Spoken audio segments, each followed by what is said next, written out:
Hello दोस्तों और welcome back. Last time हमने नाउन और प्रोनाउन के बारे में जाना था। आज हम इंग्लिश ग्रामर के उस पावर हाउस की बात करने वाले हैं जिसके बिना कोई सेंटेंस बन ही नहीं सकता। जी हाँ, द वर्ब। तो रेडी हैं? चलिए शुरू करते हैं। आगे बढ़ने से पहले एकदम फटाफट से एक क्विक रिकैप कर लेते हैं। आखिर रिवीजन जरूरी है ना? तो नाउन क्या था? किसी भी पर्सन, प्लेस या थिंग का नाम, जैसे राहुल या सिटी। और प्रोनाउन वो वर्ड जो नाउन की जगह ले लेता है, जैसे कि ही या शी। सिंपल। इन बेसिक्स को याद रखिएगा क्योंकि आज का टॉपिक इन्हीं पर बनने वाला है। अच्छा, अब जरा स्क्रीन पर देखिए। यहाँ कुछ बोल्ड वर्ड्स हैं, ईट्स, प्ले, एम। थोड़ा सोचिए, क्या आप गेस कर सकते हैं कि ग्रामर में इन्हें क्या कहते हैं? कम ऑन, ट्राई कीजिए। बिल्कुल सही, ये हैं वर्ब्स। तो चलिए अब इस मिस्ट्री को सॉल्व करते हैं। आखिर ये वर्ब है क्या और ये इतना इंपॉर्टेंट क्यों है? Let's find out. देखिए, इसकी डेफिनेशन बहुत ही सीधी सी है। वर्ब एक ऐसा शब्द है जो किसी एक्शन यानी काम, स्टेट यानी स्थिति या अकरेंस यानी किसी घटना के होने के बारे में बताता है। मतलब सेंटेंस में आखिर हो क्या रहा है, ये हमें वर्ब ही बताता है। वर्ब्स ना कई तरह के काम करते हैं। ये एक्शन दिखा सकते हैं, जैसे कोई रन्स यानी दौड़ रहा है या कोई सिंग्स यानी गा रहा है। ये स्टेट यानी एक अवस्था भी बता सकते हैं, जैसे आई फील हैप्पी। और हाँ, ये ऑकरेंस यानी किसी घटना को भी दिखाते हैं, जैसे द सन शाइन। अब हम उस टॉपिक पर आ रहे हैं जो सबसे जरूरी है कि वर्ब्स इतने इंपॉर्टेंट क्यों हैं। इन्हें पता है क्या कहते हैं? सेंटेंस का दिल यानी द हार्ट। और इसके पीछे एक बहुत सॉलिड रीजन है। हाँ जी, इस लाइन को हमेशा के लिए याद कर लीजिए। The verb is the heart of the sentence. जैसे एक दिल के बिना शरीर नहीं चल सकता, वैसे ही एक वर्ब के बिना सेंटेंस अधूरा है, उसमें जान ही नहीं होती। तो वर्ब को सेंटेंस का दिल क्यों कहते हैं? इसके 3 मेन रीजंस हैं। पहला, बिना वर्ब के कोई सेंटेंस कंप्लीट हो ही नहीं सकता, इम्पॉसिबल। दूसरा, वर्ब ही हमें टेंस के बारे में बताता है कि काम पास्ट में हुआ, प्रेजेंट में हो रहा है या फ्यूचर में होगा। और तीसरा, ये बताता है कि हमारा सब्जेक्ट आखिर कर क्या रहा है या उसकी स्टेट क्या है। चलिए अब वर्ब्स की दुनिया में थोड़ा और गहरा उतरते हैं। बेसिकली वर्ब्स की 2 मेन टाइप्स होती हैं। एक है मेन वर्ब और दूसरा है हेल्पिंग वर्ब। तो देखिए, मेन वर्ब्स, जिनको हम लेक्सिकल वर्ब्स भी कहते हैं, वो सेंटेंस के मेन एक्शन या स्टेट को दिखाते हैं, जैसे राइट, रीड, गो, ईट। ये सेंटेंस के हीरा हैं। और दूसरी तरफ आते हैं ऑक्सिलरी वर्ब्स यानी हेल्पिंग वर्ब्स। इनका काम, जैसा कि नाम से ही साफ है, मेन वर्ब की हेल्प करना है, टेंस या मूड बताने में। इसके एग्जांपल्स हैं is, am, are, has, can और भी बहुत सारे। चलिए अब देखते हैं ये टीम अप करके काम कैसे करते हैं। पहला सेंटेंस है आई एम रीडिंग। यहाँ रीडिंग हमारा मेन वर्ब है, मतलब मेन एक्शन। और एम क्या है? ये है हेल्पिंग वर्ब, जो बता रहा है कि एक्शन अभी प्रेजेंट में चल रहा है। दूसरा देखिए, दे हैव गॉन। यहाँ गॉन मेन वर्ब है और हैव बता रहा है कि काम पूरा हो चुका है। और लास्ट वाला, ही कैन स्विम। यहाँ स्विम मेन वर्ब है और कैन उसकी एबिलिटी, उसकी क्षमता बता रहा है। देखा कितना इंटरेस्टिंग है? तो थ्योरी वाला पार्ट तो यहीं तक था, पर असली लर्निंग कब होती है? जब हम प्रैक्टिस करते हैं। तो अब टाइम है आपके होमवर्क का। रेडी हो जाइए।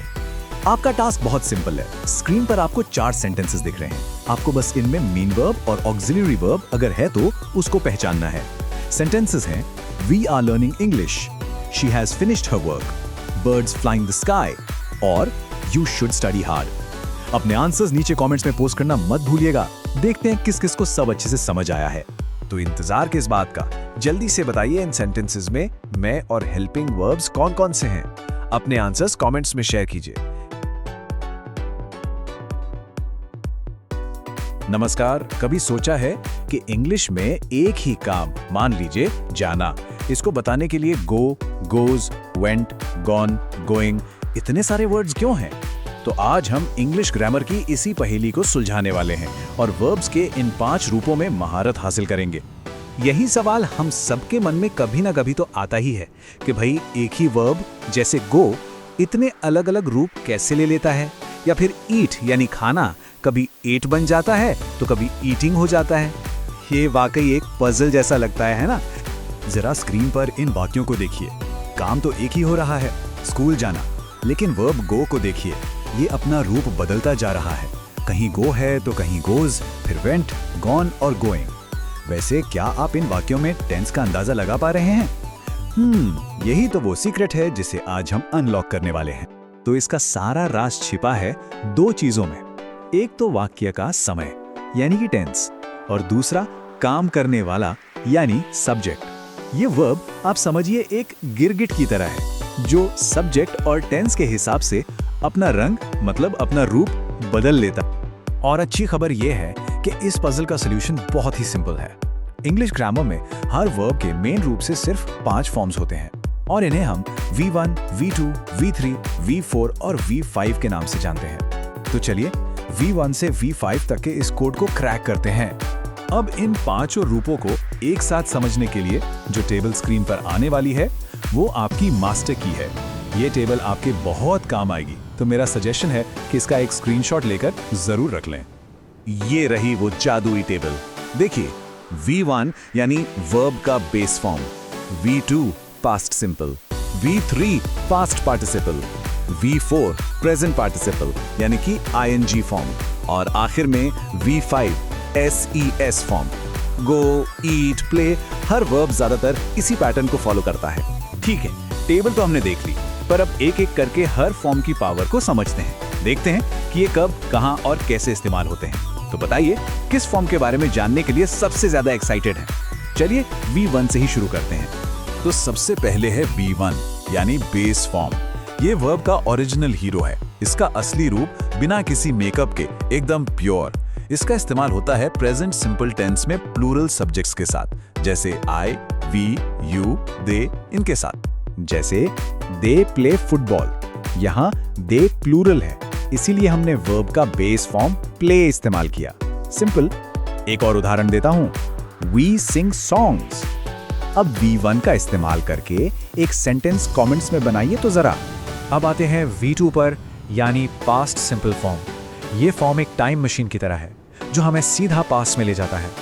इसका इस्तेमाल सिर्फ और सिर्फ पास्ट इंडेफिनिट टेंस में होता है, उन कामों के लिए जो बीते हुए कल में खत्म हो चुके हैं। उदाहरण देखिए, he played football yesterday. Played हमें साफ साफ बता रहा है कि ये काम पास्ट में हुआ था। एक और example, I wrote a letter. चलिए अब आपकी बारी है, V2 से एक सेंटेंस बनाइए। अगला है V3 पास्ट पार्टिसिपल। ये फॉर्म बहुत वर्सेटाइल और इम्पोर्टेंट है, इसको ध्यान से समझिए। ये परफेक्ट टेंसेस में हेल्पिंग वर्ब्स यानी हैव, हैज, हैड के साथ आता है, और पैसिव वॉइस का भी सुपरस्टार है ये। जैसे I have eaten my food. यहाँ ईटन जो कि V3 है, हैव के साथ मिलकर काम के पूरा होने का एहसास दे रहा है। एक और example, the work has been done. अब एक सेंटेंस V3 के साथ आप भी ट्राई कीजिए। इसके बाद है V4 जिसे हम प्यार से ING फॉर्म भी कहते हैं। जब भी कोई काम चल रहा है, चल रहा था या चल रहा होगा तो ये फॉर्म सीन में आता है, और इसे बनाना तो सबसे आसान है, बस V1 में ING लगा दो। इसका उदाहरण है she is singing a song. Singing का मतलब है कि गाना गाने का काम अभी भी जारी है, ऑनगोइंग है। एक और example, they were watching a movie. अब तो आप समझ गए होंगे, V4 के साथ एक वाक्य बनाकर दिखाइए। और आखिर में है V5 AKA the SES form. ये V1 का ही भाई है, लेकिन ये थोड़ा खास है। ये सिर्फ सिंगुलर सब्जेक्ट्स यानी ही, शी, इट या कोई एक नाम के साथ प्रेजेंट सिंपल टेंस में आता है। जैसे राहुल राइट्स अ लेटर। क्योंकि राहुल सिंगुलर है, हमने वर्ब राइट में s जोड़ दिया, बन गया राइट्स। एक और example, the sun rises in the east. अब V5 के साथ एक सेंटेंस बनाने की आपकी बारी है। अब एक और मजेदार बात, वर्ब्स अपने V2 और V3 फॉर्म्स कैसे बनाते हैं, इस आधार पर ये दो टीमों में बटे हुए हैं। एक है रेगुलर वर्ब्स की टीम जो सीधे साधे स्टूडेंट्स की तरह रूल्स फॉलो करते हैं, और दूसरी है इर्रेगुलर वर्ब्स की टीम जो हैं क्लास के रेबल्स और ये अपने ही नियम बनाते हैं। रेगुलर वर्ब्स बहुत ही आसान है। V2 और V3 बनाने के लिए बस V1 में ED लगा दो, जैसे प्ले, प्लेड, प्लेड। लेकिन इर्रेगुलर वर्ब्स ये पूरी तरह बदल जाते हैं, जैसे गो, वेंट, गॉन। क्या आप कोई और रेगुलर और इर्रेगुलर वर्ब सोच सकते हैं? सोचिए। और हाँ, इन रेबल्स यानी इरेगुलर वर्ब्स का कोई फिक्स रूल नहीं है, इसलिए इन्हें याद ही करना पड़ता है। आप फ्लैश कार्ड्स बना सकते हैं, गाने सुन सकते हैं या ग्रुप्स में प्रैक्टिस कर सकते हैं। देखिए, ईट, एट, ईटन तो आसान है, पर पुट, पुट, पुट या रीड, रीड, रीड जैसे वर्ब्स पर खास ध्यान देना होता है। तो थियरी तो हो गई, अब बारी है एक मजेदार चैलेंज की। अब तक हमने जो कुछ भी सीखा है उसे टेस्ट करने का समय आ गया है। Are you ready for it? आपके लिए 2 वर्ब्स हैं। पहला ड्रिंक, जो एक रेबल है यानी इरेगुलर, और दूसरा वर्क, जो रूल फॉलो करता है यानी रेगुलर। इन दोनों के 5 फॉर्म्स V1 से लेकर V5 तक फटाफट नीचे कमेंट्स में लिखिए। देखते हैं सबसे पहले सही जवाब कौन देता है। And no cheating. अगर इस विश्लेषण से वर्ब का कंफ्यूजन थोड़ा भी दूर हुआ हो तो याद रखिए, ज्ञान बांटने से बढ़ता है। इसे अपने दोस्तों और फैमिली के साथ जरूर शेयर करें, शायद #verbmastery हैशटैग के साथ। और जाने से पहले एक सवाल, क्या आप चाहेंगे कि हम अगले विश्लेषण में सबसे कॉमन इरेगुलर वर्ब्स की एक हैंडी लिस्ट लेकर आएं जिन्हें याद करना बहुत जरूरी है? हमें कमेंट्स में बताइए। इसके अलावा इंग्लिश ग्रामर का और कौन सा टॉपिक आपको परेशान करता है, हमें वो भी बताइए, हम उस पे भी एक शानदार विश्लेषण लेकर आएंगे।